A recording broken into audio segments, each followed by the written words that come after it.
It's just after sunset in a quiet southern town where the streets always seem too empty and the silence too heavy. A 16-year-old black girl named Ava Brooks sits in the passenger seat of a beat-up blue sedan, scrolling through her phone as her best friend Kayla drives them home from a school debate competition. They're laughing, singing along to some pop song neither of them really knows the lyrics to. For a brief moment, life feels simple, until the sound of a police siren slices through the air. Red and blue lights bounce off the rearview mirror. Kayla's laughter dies instantly. Her hand trembles on the steering wheel.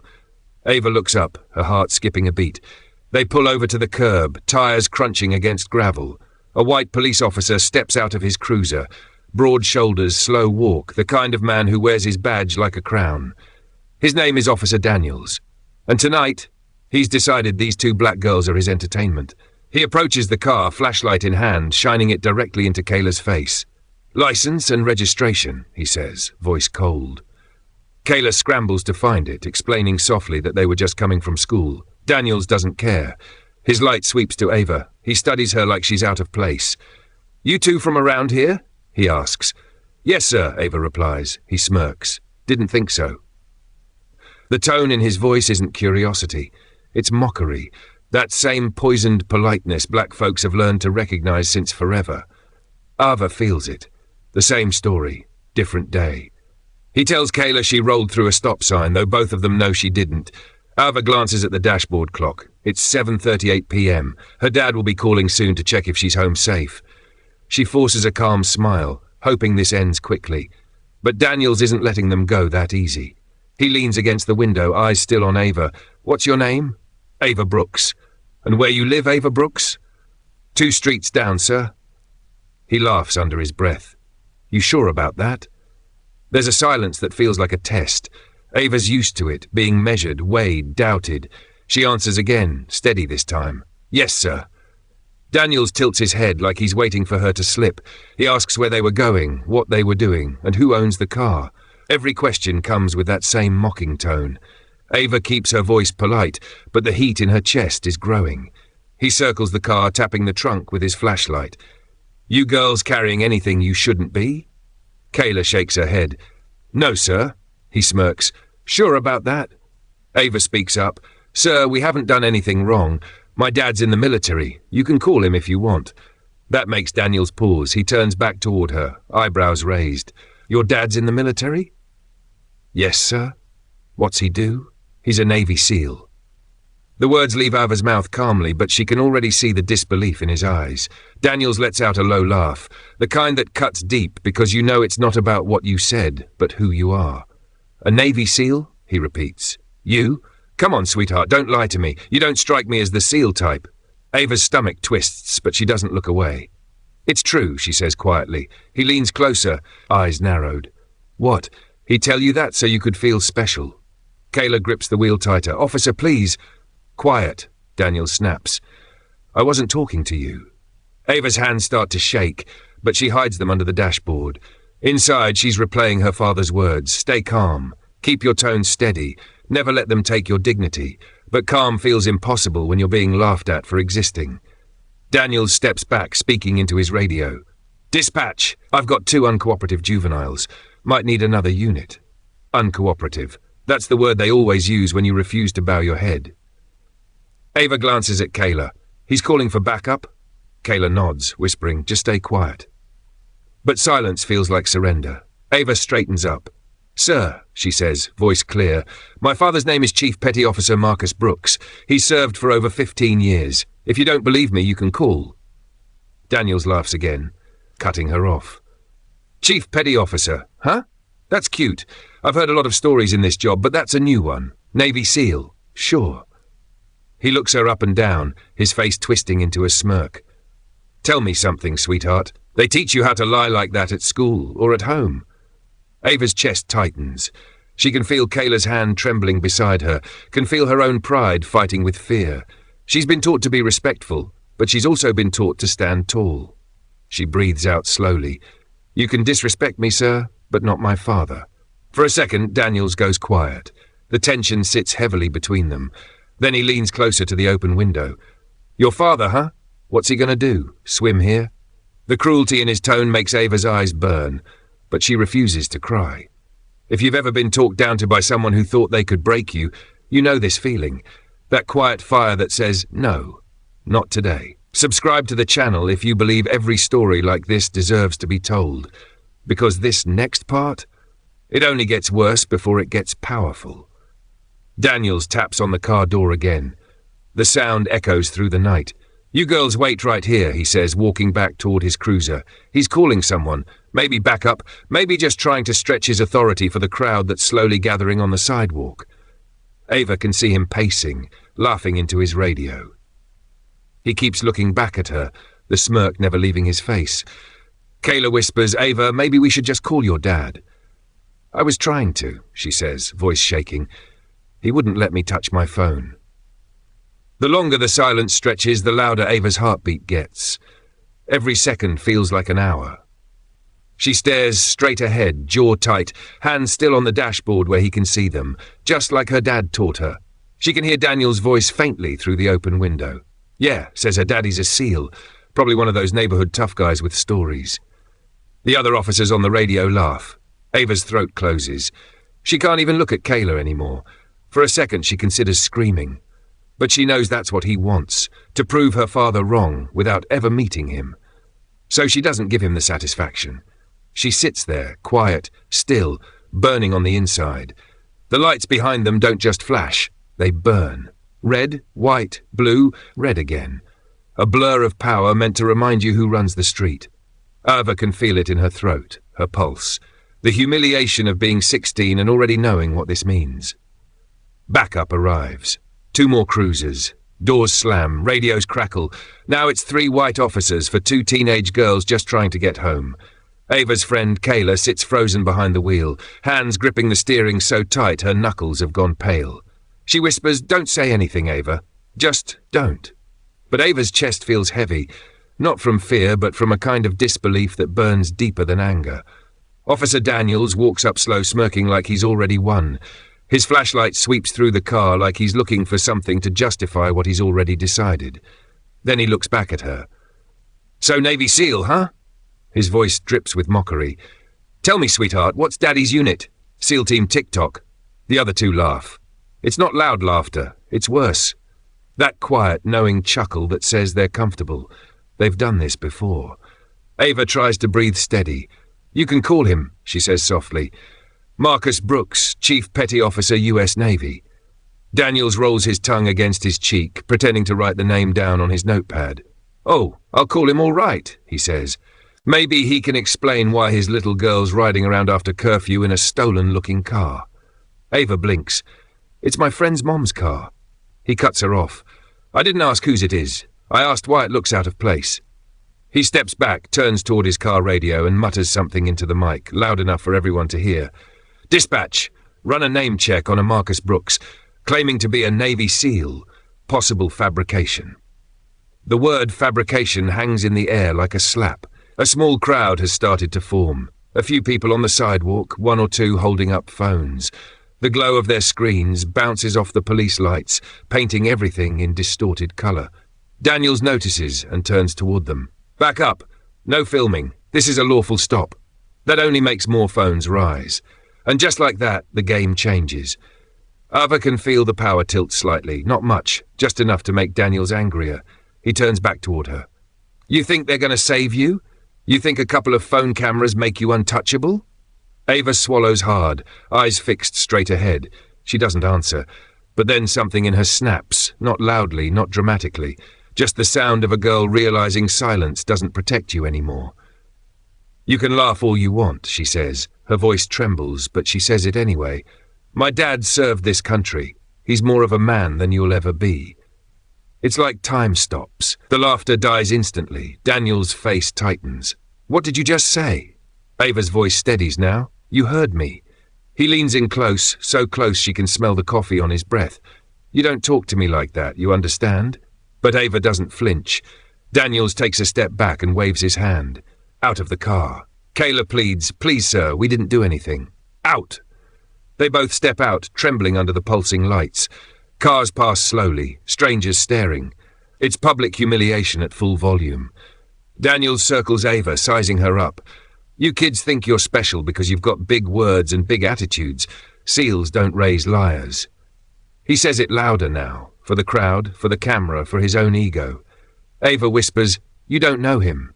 He smirks, "Oh, I know his type." The phrase hits hard, his type. Everyone watching knows exactly what that means. He reaches for his cuffs, pretending like it's a procedure, like there's a real reason. You're under arrest for resisting. Resisting what?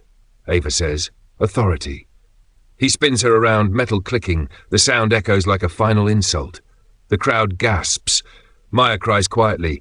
A man across the street shouts, "She's a kid, man."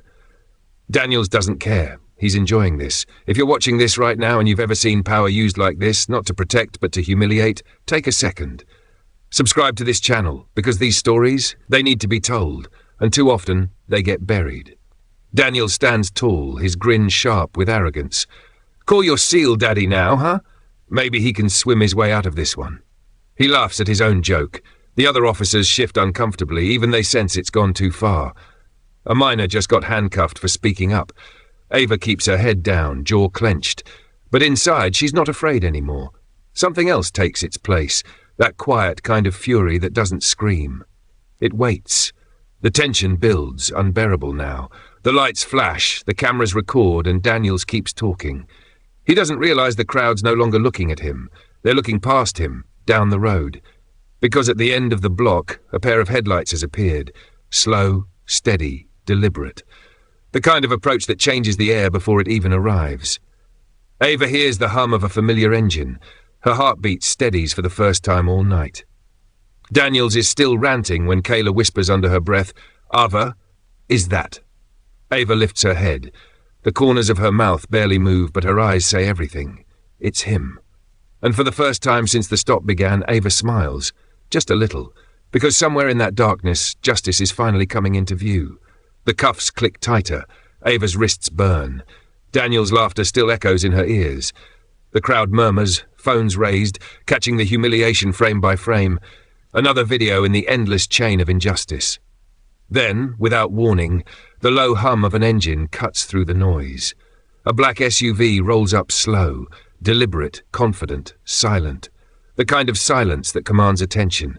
The lights from the cruisers bounce off its polished surface, turning the moment into something almost cinematic. Daniels barely glances at it. He's still talking, still mocking, too caught up in his own authority to notice the change in the air. But the crowd feels it first. Heads turn. Someone lowers their phone and whispers, "Wait, who's that?" The driver's door opens. Out steps a man built like quiet thunder. Broad shoulders, calm eyes, a presence that doesn't need noise to make itself known. Chief Petty Officer Marcus Brooks.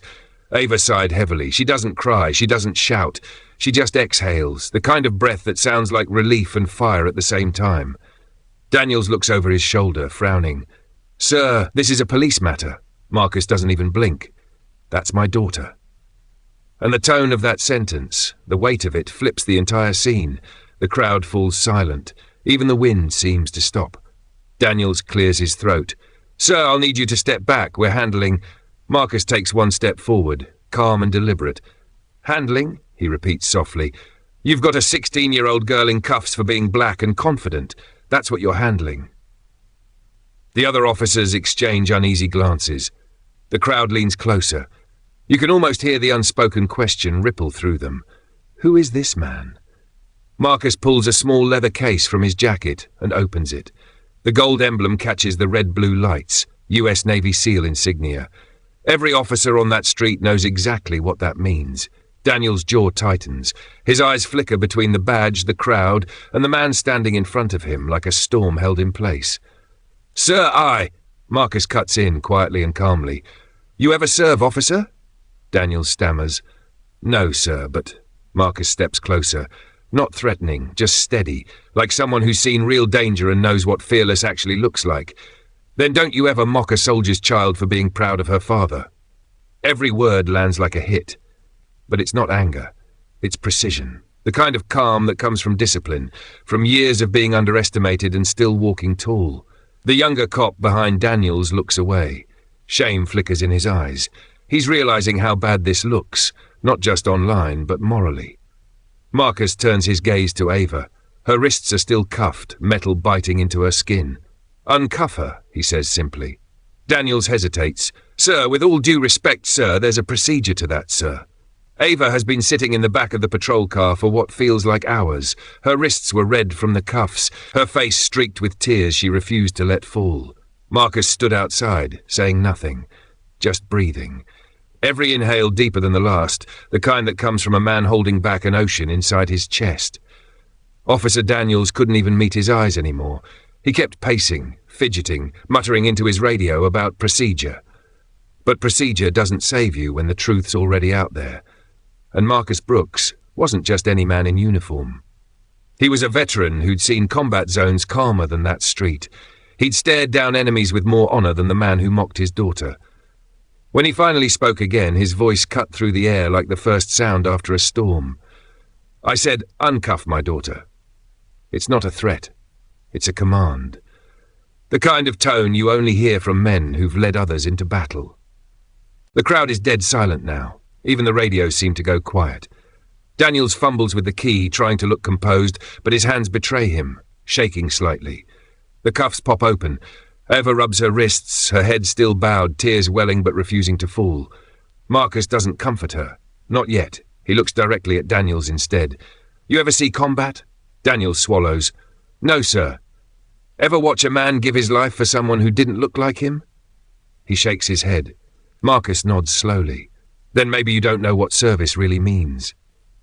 He turns to the crowd, his voice still calm but louder now. This is what happens when you let ego wear a badge, when power forgets humility. Someone in the crowd whispers, "He's a SEAL." Another repeats it louder.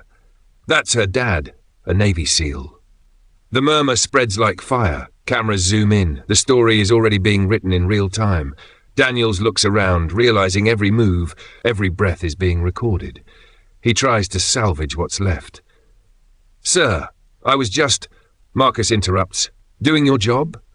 He steps closer, face inches away.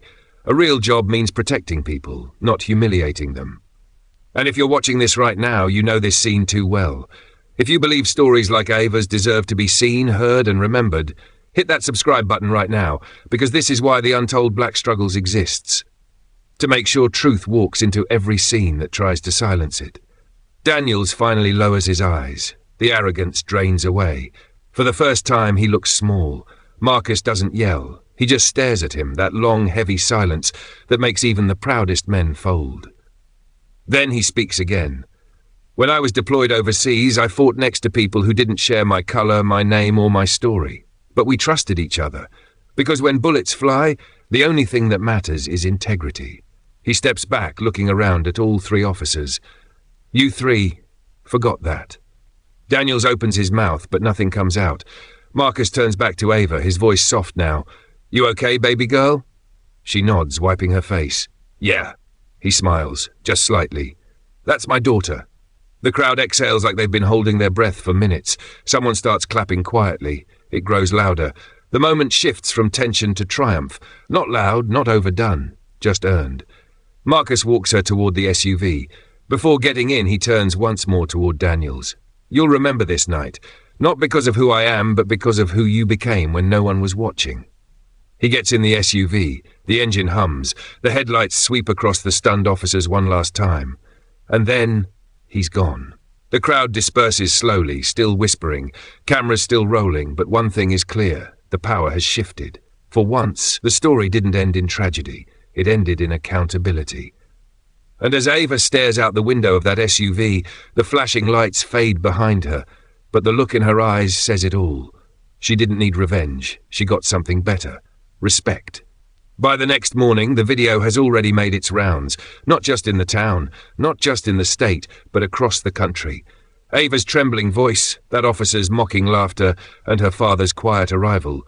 Every second of it is online now. Millions of eyes are watching, millions of people are angry, and just like that, the story that started on the side of a dark road has become a mirror for the whole nation. By dawn, news vans were parked outside their neighborhood. Neighbors peeked through the curtains. Headlines were already rolling. "Racist cop mocks black teen, faces decorated Navy SEAL. Hero father confronts officer in viral traffic stop." The internet had made up its mind, but the system hadn't yet. Daniels was placed on administrative leave, the classic pause button for public outrage. But people weren't letting this one go, because this wasn't just about one cop. It was about every kid who'd ever been told they were lying for being proud. And for once, the silence wasn't protecting the wrong side. Inside the Brooks home, it was quiet, too quiet. The kind of silence that fills the air when anger and pride live in the same room.